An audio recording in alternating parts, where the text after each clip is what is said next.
Mickey Mantle. He came from Commerce, Oklahoma, and so that's where this was where this name, the Commerce Comet, came from. He was and still is considered to be one of the most effective offensive threats in baseball. And this guy, Mickey Mantle, had an incredible ability to get on base. I think he still holds the second highest on base percentage among center fielders of all time.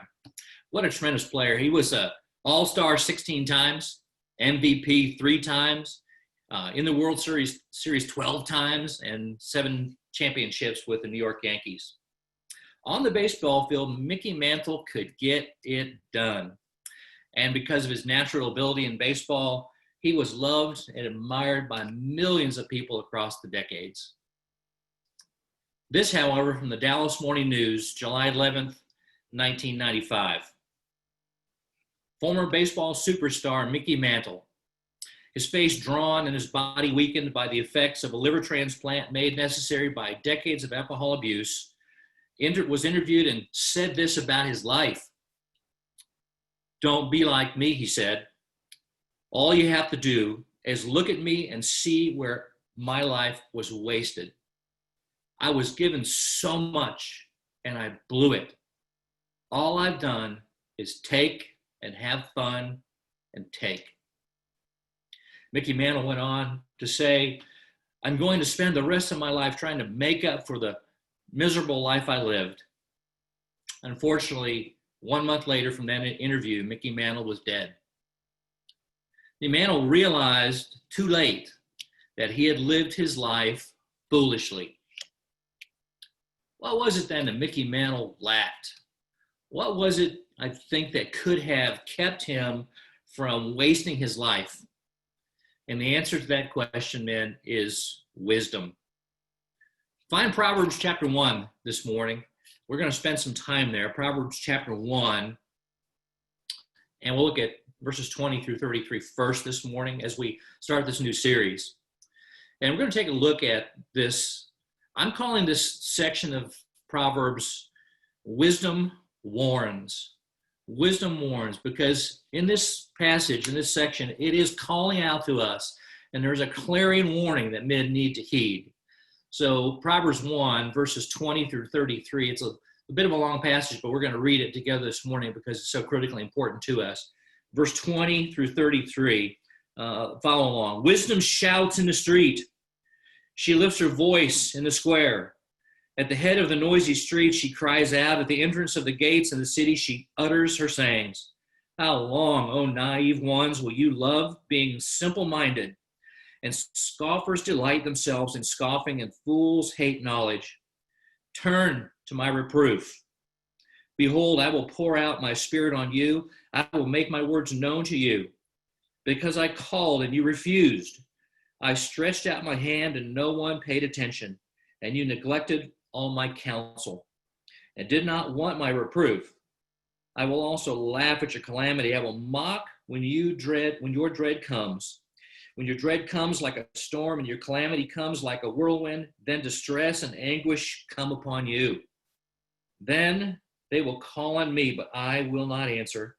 They will seek me diligently, but I will not be found. Because they hated knowledge and did not choose the fear of the Lord, they would not accept my counsel. They spurned all my reproof. So they shall eat the fruit of their own way and be satisfied with their own devices. For the waywardness of the naive will kill them, and the complacency of fools will destroy them. But he who listens to me shall live securely and will be at ease from the dread of evil. Wisdom calls men. She calls to everyone. However, there are 2 responses that we see in this passage right here. The first response is this: those who hate knowledge and do not fear the Lord, or there are those who listen to wisdom and are blessed. Wisdom calls, men. Some listen and some don't. Today we are beginning a series of talks that we're calling Foolproof Wisdom from the Proverbs. Charles Spurgeon once defined wisdom as the right use of knowledge. the right use of knowledge. He may have been observing the world around him in his day, recognizing that while men were gaining all kinds of knowledge, they continued to exhibit a lack of wisdom. They lacked the ability to use the knowledge that they had to be better husbands, to raise better sons, to make better choices in life. They didn't use the knowledge correctly to be better leaders in their time. And men, I think that we're observing the world around us, and we're seeing exactly the same thing that Charles Spurgeon was seeing in his day. There is a lack of wisdom, and that is leading to foolish behaviors. It's nothing new, but it appears, in my opinion, to be accelerating. Many of you know Ken Boa. Ken Boa wrote a book on leadership, and in his book, this is what he wrote about wisdom. He said, wisdom has less to do with knowledge than it has to do with the application of knowledge in a very specific way. That's what Spurgeon said, using knowledge correctly. Boa went on to say, wisdom is skill in the art of living life with each component under the dominion of God. So where can we acquire this wisdom? Where can we acquire this skill? Well, obviously, we find it in the book of Proverbs.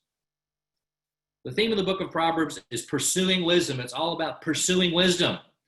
Listen to these quickly. Proverbs 4, listen, my sons, to a father's instruction. Pay attention. Do not forsake my teaching. Get wisdom. Wisdom is supreme. Therefore, get wisdom. Though it comes to you at a great cost, get understanding. Accept what I say. I guide you in the way of wisdom. Over and over and over in chapter 4, we hear the pursuit of wisdom. In chapter 3, the same thing. Blessed is the man who finds wisdom. Nothing you can desire can compare with her. She is a tree of life, and those who embrace her, those who lay hold of her, will be blessed. So we must pursue wisdom, and we know that there's a blessing that follows that pursuit of wisdom. Solomon realized that. He realized that wisdom was more valuable than money. It was more valuable than status. It was more valuable than anything that he could even imagine. And it was his first answer to a question that God asked him. It was his first request when God said to him, Solomon, what is it that you want? And so we're going to look at that story real briefly this morning. It's found in 1 Kings chapter 3. You can turn, or I will just read it to you. 1 Kings chapter 3, starting in 3. It's the account of Solomon when he became king. 1 Kings chapter 3, verse 3. Now Solomon loved the Lord, walking in the statutes of his father David, except he sacrificed and burnt incense in high places. In Gibeon, the Lord appeared to Solomon in a dream at night and said to him, ask what you wish me to give you. Here we have God coming to Solomon in a dream and saying, Solomon, what is it that you want? What is the most important thing to you? What is it that you covet? This is what Solomon said to him, maybe very different than what other men might have said. Then Solomon said, you have shown great loving kindness to your servant David, my father. Accordingly, he has walked before you in truth and righteousness and uprightness and heart toward you. You have reserved for him this great loving kindness that you have given him a son to sit on the throne as it is this day. Now, O Lord, you have made your servant king in place of my father David, yet I am but a little child. I do not know how to go in or how to go out. So here's his request. Your servant is in the midst of your people, which you have chosen, a great people who are too many to be numbered or counted. So give your servant an understanding heart to judge your people, to discern between good and evil. For who is able to judge this great people of yours? It was pleasing in the sight of the Lord that Solomon had asked this thing. And Solomon was told this, because you have asked for this thing, I have not asked this thing, and have not asked for yourself long life, nor riches. I am going to give you all of those things. What was the most important thing in Solomon's life? It was wisdom, gaining wisdom. And so God gave him the wisdom, and that's why we know Solomon as the wisest man who ever lived, but he was given other things also. He was given wealth and riches, many other things, because he asked for the right thing. So Solomon realized that wisdom was critically important. And so that's why when we go to the book of Proverbs, chapter 1, verse 1, he tells us about wisdom. He said, the most important thing a man can ever seek, can ever pursue, can ever desire is wisdom. And so I need you men to know that. I need leaders to know that. So I'm writing this whole book of Proverbs about wisdom to teach you what are the most important things. And so Solomon lays that out from the very beginning. His thesis then in the book of Proverbs is pursuing wisdom. And he gives us a layout of that in chapter 1 and verse 1. So we're going to look at that really quickly right now as we lay the foundation for this series. So back to Proverbs chapter 1. This is why he wrote this book to everyone. And we're going to say, most importantly, to us as leaders. So here's why he wrote it. The Proverb of Solomon, the son of David, king of Israel. Here it is. To know wisdom and instruction, to discern the sayings of understanding, to receive instruction in wise behavior, righteousness, justice, and equity, to give prudence to the naive, to the young, knowledge and discretion. A wise man will hear and increase in learning, and a man of understanding will acquire wise counsel to understand a proverb and a figure, the words of the wise and their riddles. The fear of the Lord is the beginning of knowledge. Fools despise it and instruction. Here's the most important things he says. Things are the most important to us. These are, I think, a crystallization of these things that we have to know are the most important things. He lays them right out in the first 7 verses. And here they are.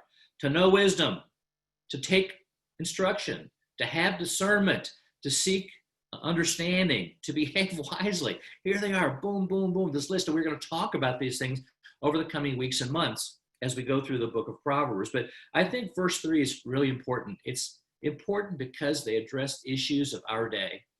Look at verse 3. Here are 3 things that Solomon says to us as the wisest man who ever lived, that should be a part of our character, our nature, and the way we lead people. Here they are. Righteousness, we should act rightly. Justice, there should be justice for all. Equality for everyone. The issues that are critically important in our day, the issues that we're struggling with and grappling with. And so Solomon says you should be thinking about those issues because they are critically important. So we'll address those things over the coming months, as I said. We could go on and on and on. Excuse me. Well, where does it all begin? Where does all of this begin? Solomon says there is a place that is a beginning point for finding wisdom and for discussing all these issues. And here it is, verse 7. Look at verse 7 again with me, men. The fear of the Lord is the beginning of knowledge. Fools despise wisdom and instruction. Solomon, the wisest man, tells us that the place that we look for wisdom is in the Lord. It's in what he calls the fear of the Lord. In this situation, he's not talking about a fear that leads to destruction. He's talking about a reverence for the Lord. He's talking about a respect for the Lord, knowing and acknowledging that he is the author of truth and that he is the author of wisdom, and that it all starts with him. And if we pursue it, and if we seek it, more than we pursue wealth, more than we pursue status, or more than we pursue fame, more than we pursue worldly security, he will give it to us. I think Mickey Mantle, by his own admission, pursued the wrong things in life. And he said it just a month before he died. Don't be like me. I lived a wasted life. Don't do that. Fear the Lord. The fear of the Lord is the beginning of knowledge. Fools despise wisdom and instruction.